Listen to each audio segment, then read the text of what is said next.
Arrête. Arrête tout maintenant. Pas dans une minute, pas après avoir terminé ce que tu faisais, maintenant. Ce que tu es sur le point d'entendre concerne directement là où tu en es aujourd'hui.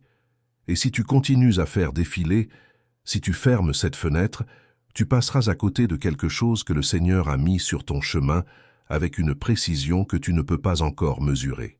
Tu as attendu quand tous ceux qui t'entouraient ont choisi le raccourci.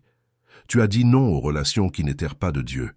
Tu as maintenu tes standards même quand tu as commencé à te demander si avoir des standards était la raison pour laquelle tu étais encore seul. Tu as passé le test et lu.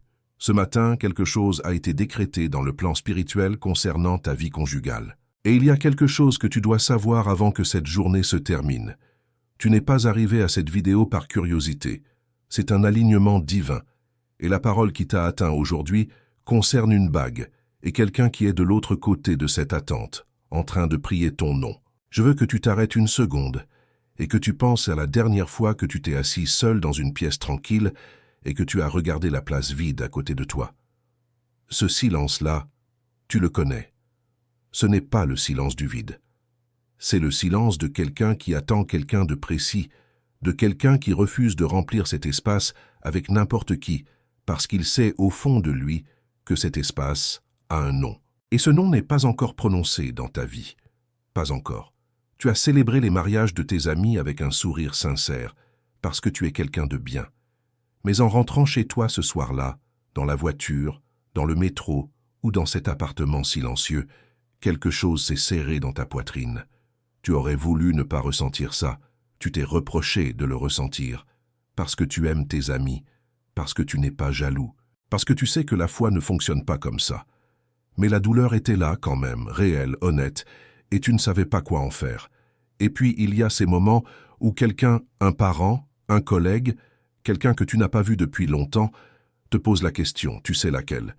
Et tu réponds « pas encore » avec la voix la plus stable que tu puisses trouver, et tu changes de sujet, et tu souris. Et intérieurement, tu absorbes le coup avec tout ce que tu as appris à absorber depuis des années. Parce que répondre honnêtement prendrait trop de temps. Parce que la vraie réponse, c'est « je ne sais pas ». Je prie. J'attends. Et parfois j'ai peur que cette attente ne finisse jamais. Et au fond, là où tu n'oses presque plus aller, il y a cette question que tu n'as peut-être jamais dite à voix haute à personne, pas même à Dieu dans tes moments de prière les plus honnêtes. Est-ce qu'il y a quelque chose qui ne va pas chez moi? Est-ce que j'ai raté quelque chose? Est-ce que je suis trop difficile, trop spirituel, trop exigeant? Est-ce que mes standards sont une grâce ou une prison que je me suis construite moi-même? L'ennemi a soufflé ce doute dans ton oreille pendant tes nuits les plus longues et il te l'a fait entendre comme si c'était ta propre voix. Mais ce n'est pas ta voix, et ce n'est pas la voix de Dieu non plus. Ce que tu ressens en ce moment, cet épuisement de l'attente, cette lassitude de tenir la promesse sans voir la preuve, c'est exactement là où cette parole t'a rejoint. Pas par hasard, reste. Si ce que tu viens d'entendre résonne avec ce que tu portes en ce moment, je veux te demander quelque chose de simple. Pose ton accord sur ce message. Un like n'est pas juste un geste d'algorithme. C'est ton oui à la promesse de Dieu sur ta vie conjugale. C'est ta façon de dire au Seigneur, « Je crois que tu as quelqu'un pour moi. » Et tu peux dire à voix basse, là où tu es maintenant, « Seigneur, je crois. » Ouvre les yeux de mon cœur pour reconnaître ce que tu as préparé. Amen.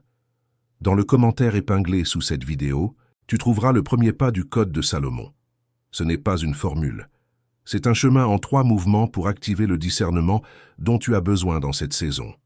Va le lire maintenant, laisse ton prénom dans les commentaires et rejoins ceux qui déclarent cette promesse ensemble aujourd'hui. Maintenant, je veux que tu lises une histoire. Elle ne commence pas par une prière d'urgence dans la détresse. Elle ne commence pas par quelqu'un qui cherche désespérément. Elle commence par une femme qui fait ce qu'elle fait tous les jours. Rebecca n'attendait pas un mari ce matin-là. Elle n'avait pas passé la nuit à implorer le ciel. Elle s'est levée, elle a pris sa jarre et elle est allée au puits. C'était son geste quotidien, fidèle et ordinaire. Et c'est dans cet instant d'ordinaire que tout a basculé. Eliezer, l'envoyé d'Abraham, avait prié avant même de la voir. Il avait demandé au Seigneur un signe précis, et pendant qu'il priait, elle est arrivée. Elle n'a pas changé sa routine pour plaire à quelqu'un. Elle ne s'est pas mise en chemin pour trouver quelqu'un. Elle a juste été fidèle à ce qu'elle était. et la providence a fait le reste. Ce que je veux que tu retiennes de Rebecca, c'est ceci. Elle n'a pas rencontré Isaac parce qu'elle cherchait Isaac. Elle a rencontré la promesse parce qu'elle était en train d'être elle-même dans sa fidélité. Garde cette image avec toi pendant tout ce qui suit. Il y a une vérité que le Seigneur veut déposer dans ta compréhension aujourd'hui, et elle va à contre-courant de ce que la douleur t'a appris à croire. Le silence de Dieu dans l'attente conjugale n'est pas un abandon, c'est une préparation. Il n'y a pas de mots plus difficiles à entendre quand tu attends depuis longtemps. Mais c'est la vérité, et elle vaut mieux que le mensonge confortable. Chaque non que tu as reçu, chaque relation que tu as refusée ou qui t'a refusé, chaque porte fermée que tu as pleuré, ce n'était pas Dieu qui se désintéressait de toi. C'était Dieu qui te protégeait d'une version de toi-même qui n'était pas encore prête. Il y a des versions de toi qui auraient accepté moins. Il y a des versions de toi qui auraient comblé le vide avec quelque chose qui t'aurait abîmé lentement. Chaque non était une frontière que le Seigneur a posée autour de ton âme, et tu as tenu bon. Tu n'as pas toujours compris pourquoi, mais tu as tenu bon. L'ennemi, lui, utilise la solitude comme argument. Il te souffle que le silence de Dieu est une preuve d'indifférence. Il te montre les autres qui avancent, qui s'unissent, qui bâtissent, et il te dit « Regarde, tu es laissé pour compte. » Mais Jérémie 29, 11 ne dit pas « car j'ai des projets pour certains d'entre vous ».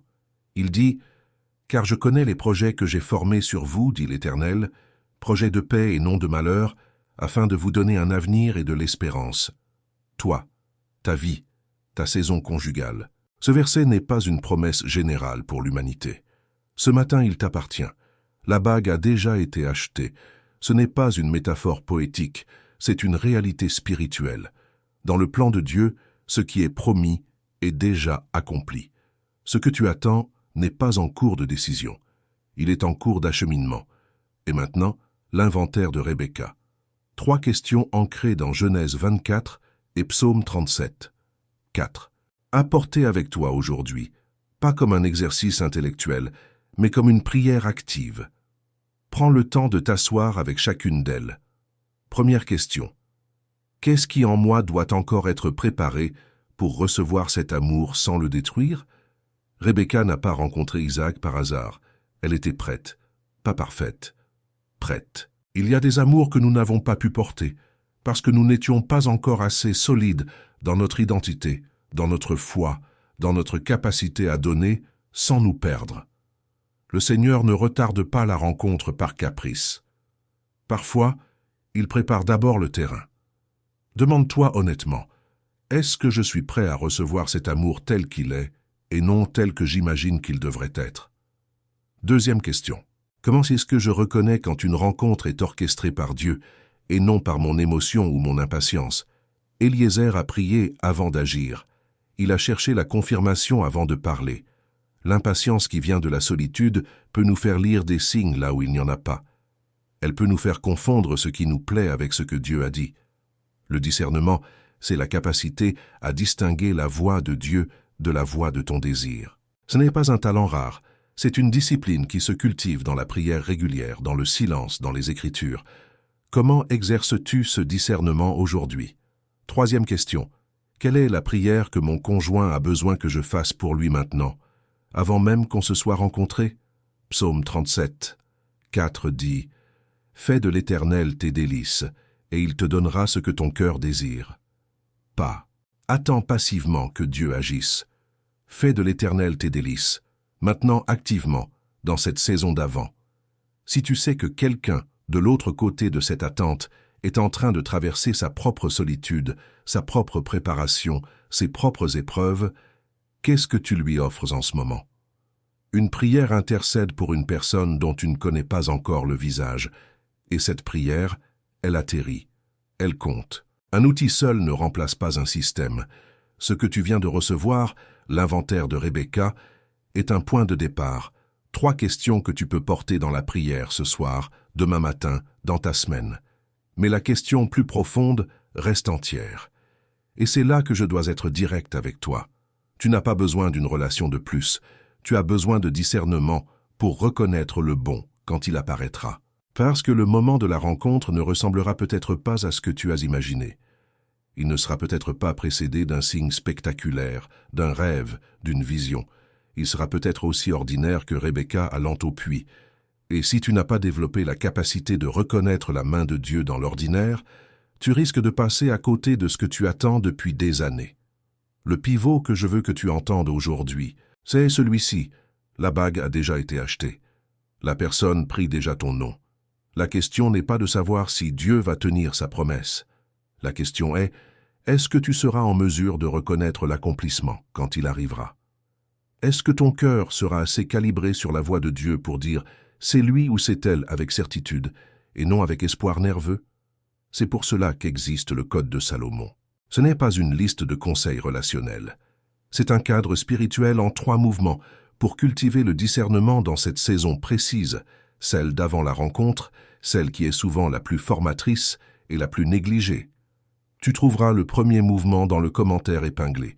Il y a aussi quelque chose que j'ai préparé pour ceux qui veulent aller plus loin. Va voir la description sous cette vidéo. Mais commence par le commentaire épinglé, maintenant, avant de continuer. Avant de terminer, je veux que tu fasses quelque chose. Pas pour moi, pour toi. Et pour quelqu'un que tu ne connais pas encore. Laisse un commentaire avec ces 5 mots, ou quelque chose qui y ressemble. Je sais qui je suis. C'est une déclaration. Ce n'est pas de l'arrogance. C'est de la foi déclarée. C'est toi qui dis au Seigneur et à l'ennemi, « Je ne suis pas perdu dans l'attente. Je ne suis pas défini par mon état civil.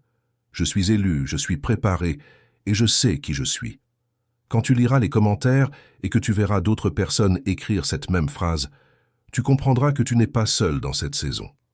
Il y a une communauté d'élus qui attendent avec la même foi que toi, dans des pays différents, dans des langues différentes, avec le même Seigneur qui tient la même promesse pour chacun d'eux.